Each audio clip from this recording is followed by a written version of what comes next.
আসসালামু আলাইকুম, welcome to my channel Sharmin simple cooking. আজকে তৈরি করে দেখাবো কোনো রকম ইলেকট্রিক বিটার বা ওভেন ছাড়া চুলায় তৈরি খুব মজাদার পারফেক্ট একটি কেকের রেসিপি। আপনারাও চাইলে খুব মজা করে বাসায় তৈরি করতে পারেন এই রেসিপি। তাহলে চলুন শুরু করি।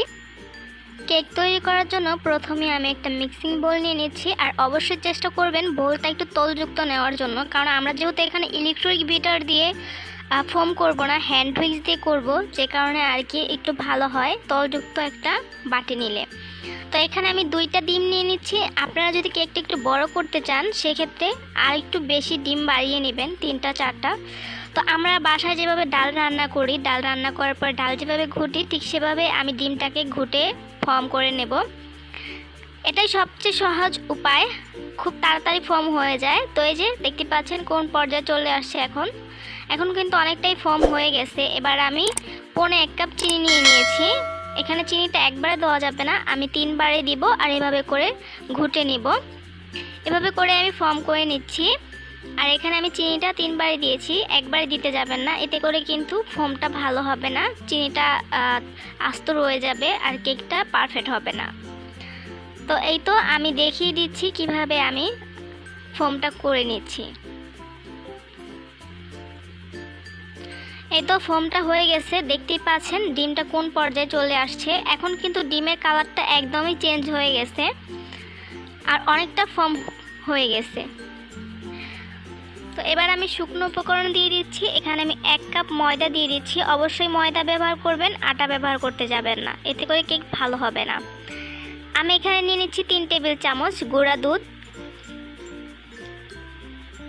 নিয়ে নিচ্ছি 1/2 চামচ বেকিং পাউডার, নিয়ে নিচ্ছি 1/2 চামচের অর্ধেক বেকিং সোডা, নিয়ে নিচ্ছি স্বাদ মতো লবণ। এবার এগুলাকে আমি ভালোভাবে মিশিয়ে নেব। খুব আলতো হাতে মেশাতে হবে, ডিমের ফোমটা যাতে নষ্ট না হয়ে যায়। তো এদিকে আমি 1/2 কাপ লিকুইড দুধ নিয়েছি। এখানে গুঁড়ো দুধটাকে আমি পানি দিয়ে গুলিয়ে লিকুইড করে নিয়েছি। আপনারা চাইলে পিওর যে লিকুইড দুধ হয় সেটা নিতে পারেন, আবার চাইলে এটাকে স্কিপ করতে পারেন, সেক্ষেত্রে ডিমের পরিমাণটা একটু বাড়িয়ে দিতে হবে। তো এবার এটাকে আমি মিশিয়ে নিয়েছি ভালোভাবে। তো এই তো মেশানো হয়ে গেছে। এবার এর মধ্যে আমি দিয়ে দিচ্ছি 1/2 কাপ সয়াবিন তেল। সয়াবিন তেলটাই ব্যবহার করার চেষ্টা করবেন। আর দিয়ে দিচ্ছি 1 চামচ ভ্যানিলা এসেন্স। আপনারা চাইলে এখানে যে কোনো এসেন্স দিতে পারেন, চকলেট এসেন্স বা অন্যান্য যে এসেন্সগুলো হয় সেগুলো দিতে পারেন, এটা আপনাদের পছন্দের উপরে ডিপেন্ড করে। তো এখানে আমি সবগুলো একসাথে ভালোভাবে মিশিয়ে নিয়েছি। আর এখানে ভিডিওটা আমি ফাস্ট ফরওয়ার্ড করে দিয়েছি, যে কারণে এত তাড়াতাড়ি দেখাচ্ছে। আসলে কিন্তু আমি এত তাড়াতাড়ি করিনি, আলতো হাতে অবশ্যই ব্যাটারটা তৈরি করতে হবে যাতে ডিমের ফোমটা নষ্ট না হয়ে যায়। তো সবগুলো ভালোভাবে মিশিয়ে নিয়েছি। তো এই তো ব্যাটারটা একটু দেখিয়ে দিচ্ছি কতটা ঘন হবে।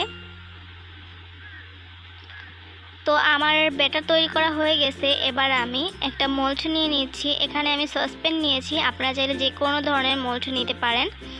এবার এটার মধ্যে আমি একটু তেল দিয়ে দিচ্ছি। এবার আমি হাত দিয়ে তেলটাকে চারদিকে একটু ছড়িয়ে দেব।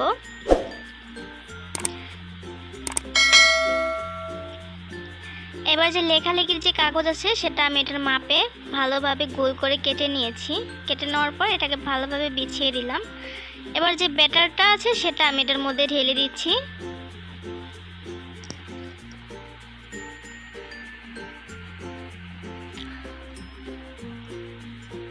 তো ঢেলে নেওয়া হয়ে গেছে। এবার আমি একটু ট্যাপ করে নিচ্ছি। এবার চলে যাচ্ছি বেক করতে। তো এখানে আমি একটা ননস্টিকের হাঁড়ি বসিয়ে দিয়েছি। আর আজকে আমি কোনো স্ট্যান্ড দিয়ে কেকটা বেক করব না, একটা পেপার দিয়ে দিচ্ছি। পেপার উপরে রেখে আমি আজকে কেকটা বেক করব। এখানে আমি একটা পেপারকে 2টা টুকরো করে নিয়েছি, 4 ভাঁজে ভাঁজ করে এখানে আমি বিছিয়ে দিয়েছি। এর মধ্যে দিয়ে দিচ্ছি কেক মোল্ডটা। এবার এটাকে ঢাকনা দিয়ে ঢেকে দিয়েছি। আর অবশ্যই চেষ্টা করবেন ঢাকনা জাতীয় মোল্ড ব্যবহার করার জন্য, এতে করে কেকটা অনেক ভালো হয়। তো এখানে আমি যে ঢাকনার ছিদ্রটা আছে সেটা একটা কাগজ দিয়ে বন্ধ করে দিয়েছি। তো এখানে আমি আজকের কেকটা একটু বড় তৈরি করেছি, যে কারণে আজকে 50 মিনিট সময় লেগেছে। তো আমি একটা টুথপিক দিয়ে দেখে নিচ্ছি কেকটা হয়েছে কিনা। টুথপিকটা যদি একদম ক্লিন আসে তাহলে বুঝতে হবে কেকটা হয়ে গেছে। আমি চারদিক দিয়ে একটু দেখে নিচ্ছি। তো কেকটা হয়ে গেছে, এবার এটাকে আমি নামিয়ে নিচ্ছি। তো এই তো নামিয়ে নিয়ে আসছি। এবার আমি একটা ছুরির সাহায্যে চারো সাইডটাকে একটু আলগা করে নিচ্ছি। আলগা করে নেওয়া হয়ে গেলে এবার আমি একটা প্লেটে ঢেলে নিচ্ছি।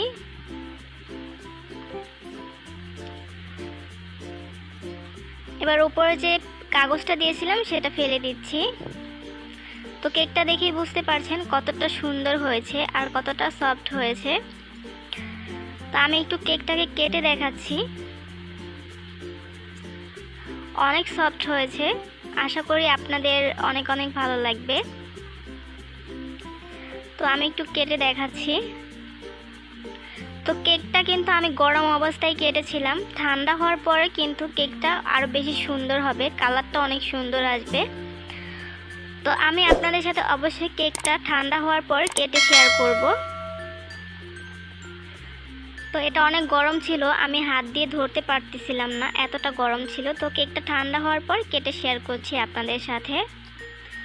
তো কেকটা ঠান্ডা হয়ে গেছে, কালারটা অনেক সুন্দর চলে আসছে। কেকটা ঠান্ডা হওয়ার পরে কিন্তু কালারটা আরও সুন্দর চলে আসবে। যদি রেসিপি ভালো লাগে তাহলে অবশ্যই আমার চ্যানেলটাকে সাবস্ক্রাইব করতে ভুলবেন না। আল্লাহ হাফেজ।